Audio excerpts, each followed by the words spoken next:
Hello, dear students.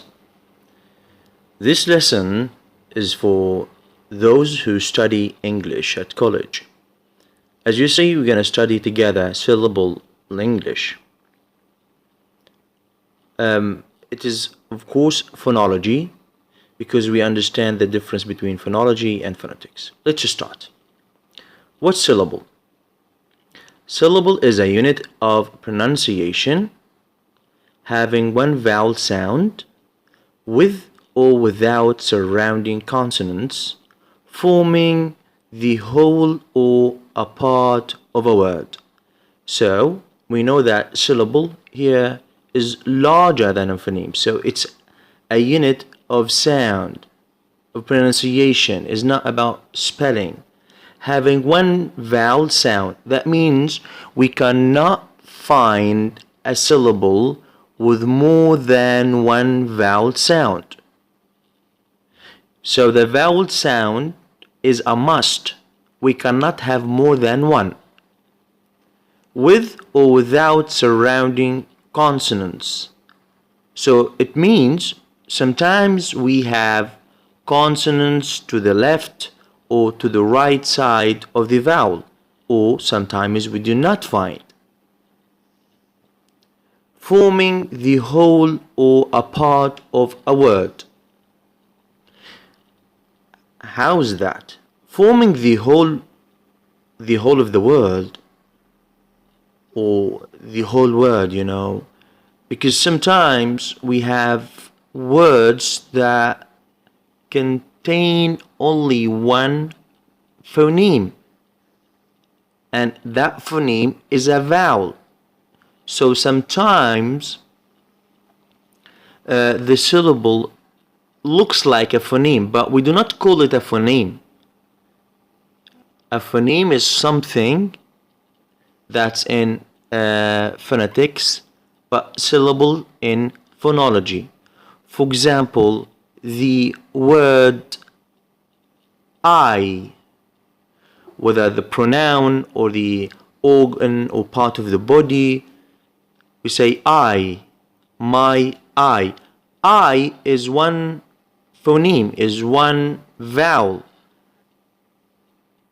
but still it's a word and it's a syllable,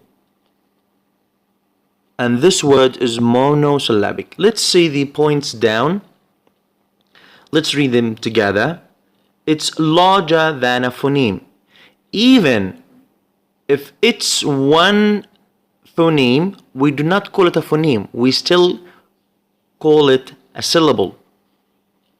As I've mentioned earlier, syllable in phonology, and when we study syllable, we do not go back to phonetics unless it's a must. So it's larger than a phoneme, and the syllable has other characteristics, and it's like a deep and broad study of sounds. The syllable may contain a phoneme or more, and as we've said that sometimes the word has only one phoneme, which is a vowel, of course, it's a must. And sometimes we have surrounding consonants. Sometimes we have a consonant to the left or a consonant to the right. It may contain a vowel. That's a bit deep, because sometimes we have syllables and we do not have vowels there. You cannot see there's a vowel, but when you pronounce it, you produce a vowel, but there's no vowel letter. So what's the vowel? That vowel is a syllabic consonant, and we will talk about it later on. The last point in here, a word can be monosyllabic, has only one syllable, disyllabic, 2 syllables, trisyllabic, 3 syllables, and it can be multisyllabic. It can have several syllables. It may have 4, 5, 6, you name it. But monosyllabic, they have only one sound, one syllable, then di, 2, and tri, 3 syllables. Okay, I know that I talked a lot, so relax enjoy this beautiful scenery. It's in Salata. I love it. Okay. Now, the syllable structure. I'd like you to note that S means syllable, which is this mark. The N, nucleus. The O, onset. The R for rhyme. CO for coda. Now, when we have a syllable, you see that here we have this symbol that stands for syllable, for S. Okay, then the syllable can have two parts. I still can have. It's not a must to have.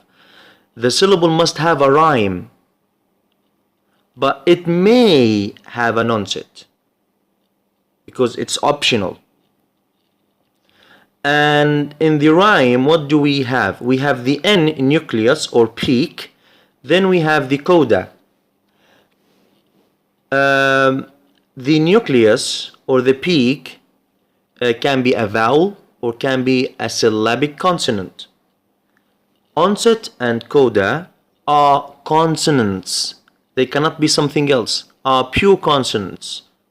Okay? So the syllable can be at least a rhyme which contains nucleus, and it can be bigger syllable where we find that there's onset and coda. Let's see the points in here. Nucleus or the peak is compulsory. It means it's a must. It's obligatory.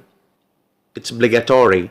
Okay, it's obligatory that the syllable has a nucleus or a peak, and that peak or that nucleus must be a vowel or a syllabic consonant. It cannot be consonant. No, it's a vowel or a syllabic consonant.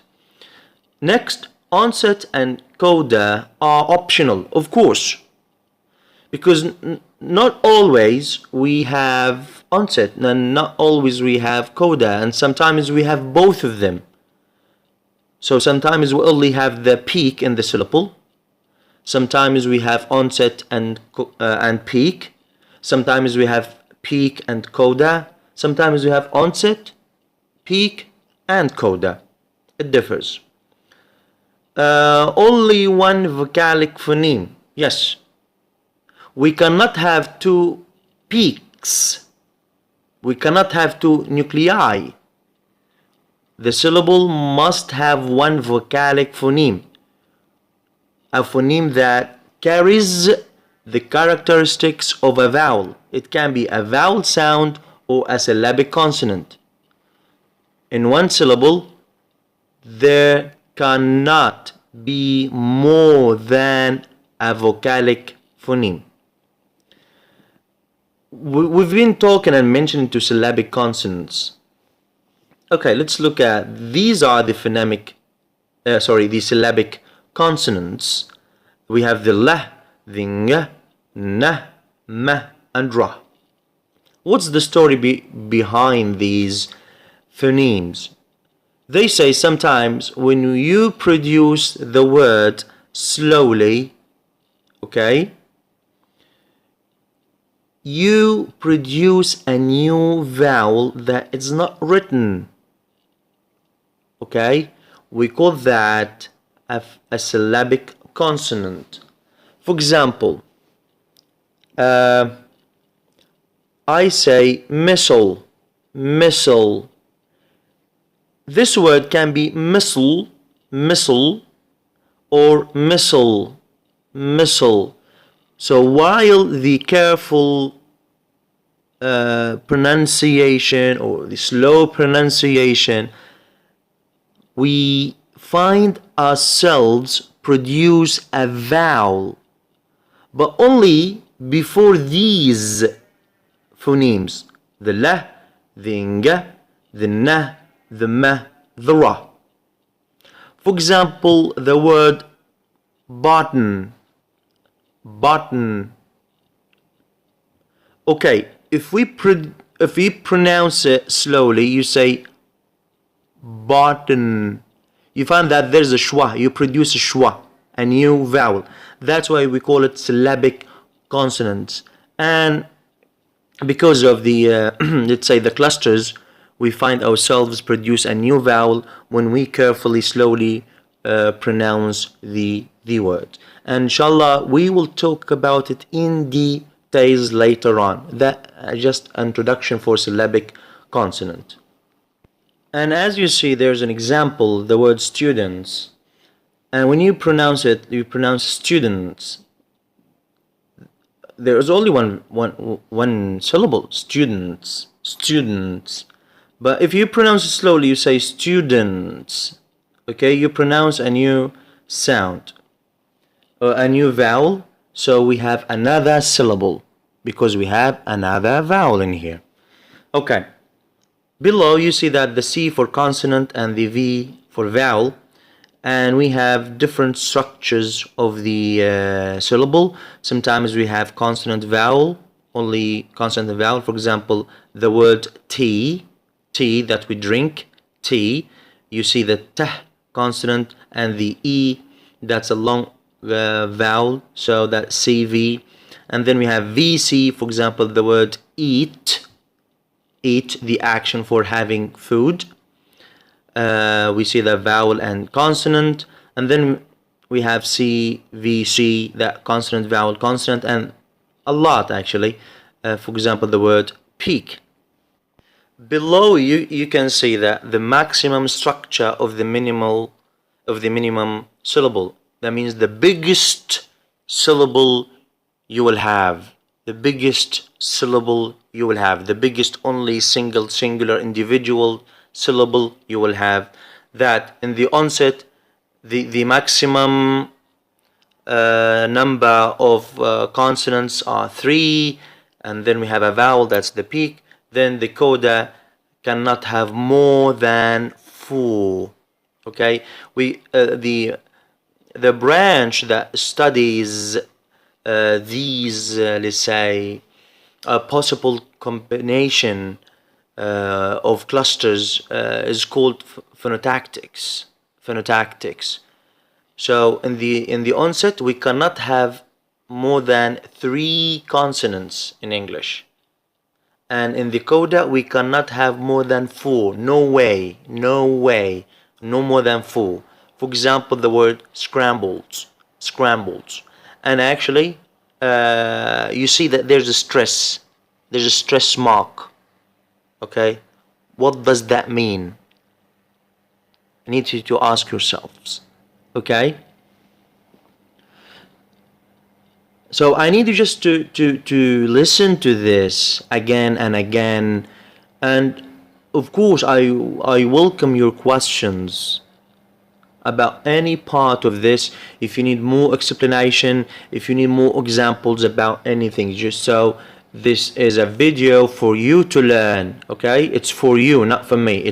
This video is yours, so I want you to do with it what you want to do with it. Okay, now let's move on and go to something like kind of types of syllable. We have open syllable and closed syllable. Okay, let's break that into parts. An open syllable has only a vowel which occurs at the end of the syllable. Okay, that's fine. So it's one vowel and it occurs at the end of the syllable. There is no other phoneme follows this vowel. That's why we call it an open syllable, because it's not closed by a consonant. So sometimes we have an onset, it means a consonant in the beginning and then a vowel, but we cannot, okay, usually have a consonant. That's why it's open, it's not closed by a consonant. It's very often that long vowels, when we say long vowels, it means long vowels diphthongs or triphthongs. They are they can be the vowels in the open syllable, but it cannot be a short vowel, because we have something we call the phonological principle, that there's no syllable ends in a short vowel. That's a rule, cannot be broken. There's no syllable ends with a short vowel. That's why the open syllable always ends with a long vowel. When I say long vowel, it means the long vowels, the diphthongs or the triphthongs. Okay? For example, the word sky. We see that the onset contains the two consonants sa and ka. Then the peak contains the diphthong, or we call it now long vowel I, and there's nothing following. That's why we call it open syllable. Another example, sway. Another example, B. And the next one is closed syllables, or the closed syllable. It's fine, both singular plural. It goes both ways. There are the syllables that contain a vowel which is always followed by a consonant. So it is closed by a consonant. We are talking about the coda. What comes or goes after the vowel? There must be a consonant to close the vowel. To close the syllable. Okay? And they have short vowels. They have short vowels. And of course, this is not against the phonological principle, because now the end of the syllable is a consonant, not a short vowel. Okay? For example, the word at. At. We have a short vowel followed by a consonant. That's a closed syllable. We have put. Say put. We have onset and coda. How come? This is not okay. No. Here we have a short vowel. So it is a closed syllable. What about the word take? Is it open or closed? Take. No.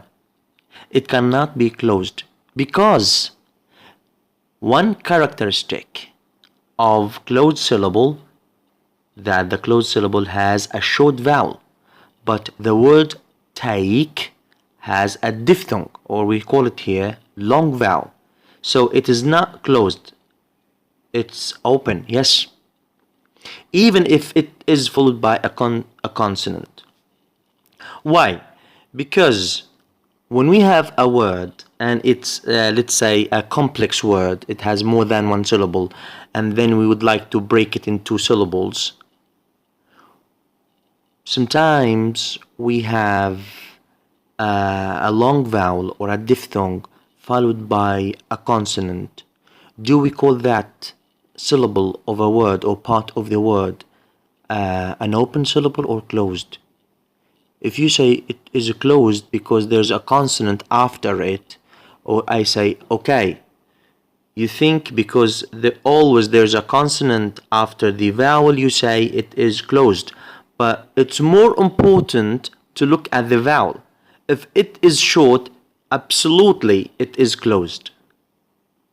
And if it is long, it is open. Okay? So for the vowel is more important than the consonant here. Always the vowel is more important than the consonant, not only in this case or in this context. So again, if the vowel is long, or a diphthong or a triphthong, okay, we call that syllable open. Now, for example, the word better, better, which is the comparative form of the adjective good.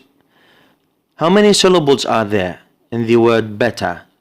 Okay, there are 2, but what are they? I'll give you options and you choose. Is it be-ta or bet-a?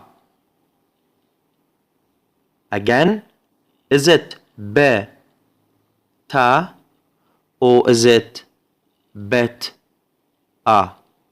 Leaving the schwa alone. If you choose the first one, it's not right. You choose the second one. Why? Okay, I said why, but I'll say it again. Because the phonological principle, phonology says that there's no syllable can end in a short vowel. There's no syllable ends with a short vowel. That's why we cannot say beta. We say bet-a.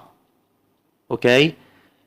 And okay, you're talking about the schwa cannot be a syllable. I say yes. But because of other accents, English and American, they pronounce the ra. So the word it can be transcribed differently. They say better.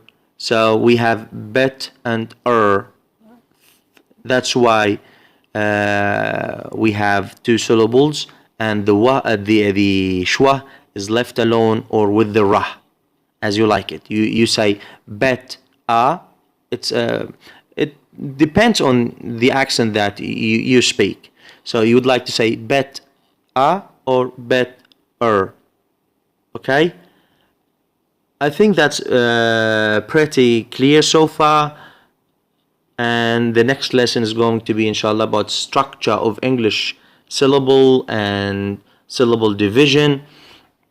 You have the YouTube channel, and you have the Facebook page, and you have my own email. Contact me. And please be assured that this channel is made for you. It's not for collecting money or nothing else. See you in another lesson. Till then, be safe.